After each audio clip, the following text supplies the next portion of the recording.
In the town of Quezon, Bukidnon, in Paitan, you will find a woman who makes woven bags called Bayong. And she is Ako si Darlene Montejo, taga Paitan. Ang akong gibuhat kaning bayong ng mga bagas.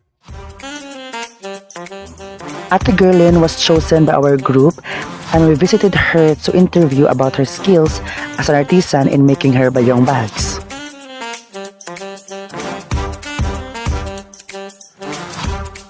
We went to her house where she started making and selling her bayong bags.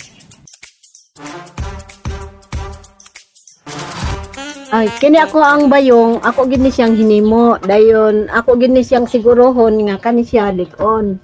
Ligon gid siya nga dili siya maglakang. Dayon, nakalahi sa uban ani, kani siya kanang limpyo ang pagkatrabaho, dayon attractive pod siya.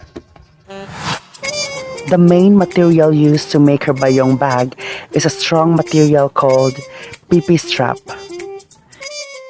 along with color paints for its decorative designs.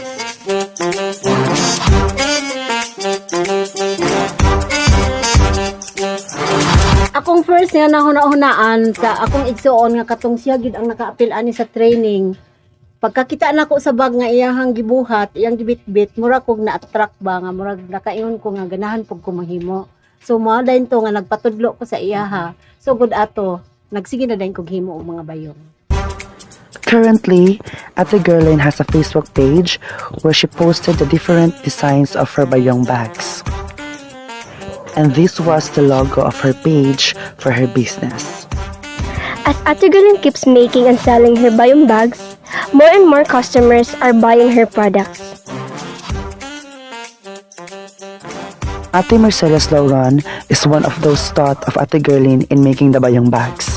They have been together for almost 3 years from making it, because according to Ate Gerlin, she shares her skills in making bayong bags so that she can also help others. Akong na-consider akong kaugalingon nga artist ko kay kabalo na karon pa pud nako nakuan discover nga kabalo pud ko mo paint. O then kaning mga design kani siya nga design ako na ni siyang design. Kaugalingon ako siya nga design.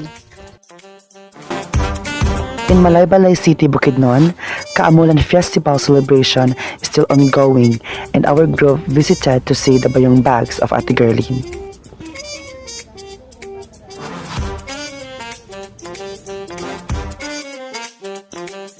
In Madagaya, Bukidnon's Bounty, different designs of Ate Gerlin's bayong bags were displayed and sold here. Good afternoon, ate. What can you say about the product, ate? Kani kang Ate Tri, akong nabantayan kay kani unique siya. Na ako'y nakita nga mga line products nga ingani use ang nga material which is kani plastic from doll kani ilang ginahikot. So akong nabantayan kaning grabe ka creative. Then ganahan ko sa iyang mga design. So Ang akong gikaingon sa mga uban nga katungulay mga lingaw sa ilang kinabuhi nga nga kanang maghimo gid sila og bayong. Pero kinahanglan kung maghimo sila ani, taas gid ang ilang pasensya. Okay kani siya makatabang gid ni siya sa atong panginahanglanon. Ang iyang halin ani makatabang gid sa atong panginahanglanon sa matag adlaw nga kinahanglanon nato sa panimalay. And that's it for the feature story of what Ate Gerlin does with her bayong bags. Hope you enjoy and learn something. Thank you for watching. Where